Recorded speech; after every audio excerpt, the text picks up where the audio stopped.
এখন অনুষ্ঠান হৈছে যে আমাৰ সাঁওতাল কলনী মানে ফাউণ্ডেশ্যন ডে আজি 8 ফেব্ৰুৱাৰী প্ৰত্যেক বছৰত পালন কৰা হয় আৰু এইবাৰ 143rd ফাউণ্ডেশ্যন ডে হয় আৰু ইয়াৰ লগতে সংগতি ৰাখি আমি যোৱাবাৰৰ পৰা সাঁওতাল কলনী এটা ইউথ ফেষ্টিভেল আৰম্ভ কৰিছিলোঁ সেইখনকো এইবাৰ কোলাবৰেট কৰা হ'ল তো দুদিনীয়া কাৰ্যসূচীৰে 7 ফেব্ৰুৱাৰী আৰু 8 ফেব্ৰুৱাৰী সাঁওতাল কলনী ইউথ ফেষ্টিভেল আৰু সাঁওতাল কলনী ফাউণ্ডেশ্যন ডে এই দুটাৰ প্ৰগ্ৰাম চলি আছে যোৱাকালি যেটো প্ৰগ্ৰাম আৰম্ভ হ'ল এটো আমি মাৰাথন ৰেচ দি ষ্টাৰ্ট কৰিছিলোঁ ৰাতিপুৱা 5টাৰ পৰা আৰু বহুত কেইজন ল'ৰাই পাৰ্টিচিপেট কৰিলে গোটেই দিনত বিভিন্ন স্পৰ্টছ ইভেণ্টছ চলিলে বিভিন্ন ধৰণৰ কম্পিটিশ্যন চলিলে আমি যিমান যুৱ প্ৰজন্ম আছে তেখেতসকলক এটা প্লেটফৰ্ম দিবলৈ যত্ন কৰিছোঁ আৰু আজিৰ mainly foundation day related programme ৰাতিপুৱাৰ পৰা চলি আছে এতিয়া অপেন ছেশ্যন চলি আছে আৰু ইয়াত আমাৰ বিটিআৰ প্ৰধান প্ৰমোদ বড়ো ডাঙৰীয়া তেখেত উপস্থিত হ'ব চিফ গেষ্ট হিচাপে তেখেতক ৰখা হৈছে সাঁওতাল কলনী এতিয়া ক'বলৈ গ'লে ঠিক আছে সাঁওতাল জনগোষ্ঠীৰ কাৰণে কৰা হৈছিলে মাজত সেইখন আকৌ ট্ৰাইবেল বেল্ট এণ্ড ব্লকত অন্তৰ্ভুক্ত কৰা হ'ল আৰু সেই হিচাপে যিসকল ট্ৰাইবেল মানুহ বা যিবিলাক প্ৰটেক্টেড ক্লাছৰ মানুহ তেখেতসকলৰ কাৰণে সংৰক্ষিত কৰা হৈছে কিন্তু এতিয়াতো কথাটো হৈছে যে বহুত ধৰণৰ বেপাৰ বাণিজ্যৰ কথা আহি যায় এটা জেগা উন্নতি কৰিবলৈ গ'লে তো সেইকাৰণে বিশেষকৈ বেপাৰ জনগোষ্ঠীৰ বিভিন্ন জনগোষ্ঠীৰ মানুহ যিসকলে বেপাৰ বাণিজ্যত ইণ্টাৰেষ্ট আছে তেখেতসকলে ধৰক ইয়াত জেগা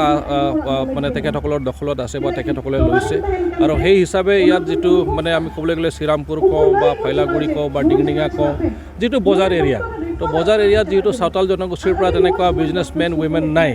তো এটা যিহেতু বজাৰ লাগে তো সেই হিচাপত তেখেতসকলে ইয়াত আহিছে আৰু মই ভাবোঁ যে এটা আমাৰ কাৰণে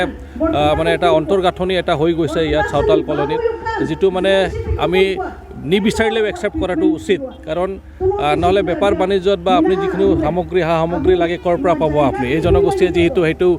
মানে ৰাস্তাত আগুৱাই যাব পৰা নাই তো তেনেকুৱা ধৰণৰ জনগোষ্ঠীৰ বা যিবিলাকে বেপাৰ বাণিজ্যত লাগি আছে তেনেকুৱা ধৰণৰ জনগোষ্ঠীৰ দৰকাৰ আছে আৰু মই ভাবোঁ যে বেদখলটো হোৱা নাই কাৰণ নামবিলাক যিটো যাৰ নামত থাকিব লাগে ইহঁতৰ নামতেই আছে এতিয়া কিবা এটা মিউচুৱেল আণ্ডাৰষ্টেণ্ডিঙত থাকি আছে ক'ত বা কিন্তু যিটো ট্ৰাইবেল বেল্ট এণ্ড ব্লকত আমি জানো যে এপাৰ্ট ফ্ৰম প্ৰটেক্টেড ক্লাছ বা ট্ৰাইবেল মানুহ এইটো কিনা বেচাটো নহয় অফিচিয়েল ৰেকৰ্ডত মই ভাবোঁ যে বেদখলটো হোৱা নাই কাৰণ অফিচিয়েলি তেখেতসকলে কেতিয়াও মানে বেআইনীভাৱে ইলিগেলিভাৱে কাকবা বেলেগৰ নামত কৰি দিব নোৱাৰে যিহেতু আইনেই এলাউ নকৰে তো সেইটো মই সেইকাৰণে কওঁ যে বেদখল হিচাপত নাই হয়তো মানে মিউচুৱেল আণ্ডাৰষ্টেণ্ডিঙত এটা আছে এই বিষয়ে এইটোৱে ক'ব বিচাৰিছোঁ আমাৰ প্ৰাক্তন EM লক্ষীৰাম টুডু ডাঙৰীয়াই নিজৰ বক্তব্যত গোটেইখিনি হিষ্ট্ৰী আমাৰ সাঁওতাল কলনীৰ তেখেতে দাঙি ধৰিলে এটা ডাঙৰ দীঘল এটা হিষ্টৰী আছে যে আমাৰ যিটো সাঁওতাল পাৰগানা আছিলে বা ছটানাগপুৰ আছিলে তাতে আমাৰ এটা সাঁওতাল বিদ্ৰোহ হৈছিলে আৰু সাঁওতাল বিদ্ৰোহটো 1855ৰ পৰা আৰম্ভ কৰা হৈছিলে সিদ্ধ মুৰ্মু আৰু কানহু মুৰ্মুৰ নেতৃত্বত তো এতিয়া তেখেতসকলে ইমান ভাল অৰ্গেনাইজ কৰিছিলে সকলো মানে জাতি জনগোষ্ঠীৰ মানে আমাৰ সাঁওতাল জনগোষ্ঠীৰ মানুহক যে এই ব্ৰিটিছসকলে যিবিলাকে শাসন কৰি আছিলে আৰু যিবিলাক জমিনদাৰ আছিলে তো তেখেতসকলৰ এগেইনষ্টত আছিলে এই ষ্ট্ৰাগলখন তো ইমান ধুনীয়াকৈ সংগঠিত কৰিছিলে যে তেখেতসকলে ভয় খাই গৈছিলে যে এইবিলাক মানুহ যদি একেলগত তেনেকুৱা থাকে আমি আমাৰ ৰাজত্ব কৰাটো বা আমাৰ শাসন চলোৱাটোৰ বহুত প্ৰব্লেম হ'ব অসুবিধা হ'ব সেই ধৰণে তাৰ পৰা কি ধৰণে তেখেতসকলক উইক কৰা যাব কমজোৰ কৰা যাব সেই প্লান বা পৰিকল্পনা তেখেতসকলে কৰিলে সেই হিচাপে তেখেতসকলে বিভিন্ন মানুহক দায়িত্ব দিলে যে এই জনগোষ্ঠীৰ মানুহক বিভিন্ন জেগাত যাতে আপোনালোকে লৈ যায় তাৰ ভিতৰত ভাৰতবৰ্ষৰে বিভিন্ন জেগাত লৈ যোৱাৰ এটা পৰিকল্পনা চলিল ভাৰতবৰ্ষৰ বাহিৰতো লৈ যোৱাৰ এটা পৰিকল্পনা চলিছিল আৰু বিশেষকৈ অষ্ট্ৰেলিয়াৰ লগতো এটা কথা চলি আছিলে যে অষ্ট্ৰেলিয়াত লৈ যাব বুলি কিন্তু লাষ্টত অসমৰ পৰা এটা মেছেজ পালে তেখেতসকলে যে এটা জেগা আছে বুলি লখিমপুৰৰ কথা কৈছিলে প্ৰথমত তাৰপিছত এই আমাৰ কোকৰাঝাৰ জিলাৰ কথা কৈছিলে তো সেই হিচাপে মানে এইখন জেগাটো তেখেতসকলে চাইছিলে যে এইটো যথেষ্ট ভাল জেগা হয় তো সেই হিচাপে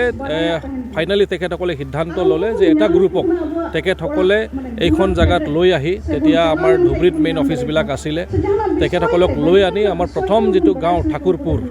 সেইটো এষ্টাব্লিছ কৰা হৈছিলে স্থাপন কৰা হৈছিলে আৰু তাতে এটা ফাউণ্ডেশ্যন ষ্টনো আছে আপোনালোকে তাতে চাব এটা ষ্টনো আছে ফাউণ্ডেশ্যন ষ্টন তো সেইটো হৈছে 1881ত তো তেতিয়া মানে আনি কিনি ইয়াত মানে সাঁওতাল কলনীখন স্থাপনা কৰিছিলে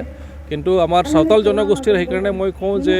দুটা ইতিহাস আছে মই যিকোনো মিটিঙতেই কওঁ এটা ইতিহাস আছে যিটো প্ৰমাণ কৰে যে চাওতাল জনগোষ্ঠী অসমত আগৰ পৰাই বসবাস কৰিছিলে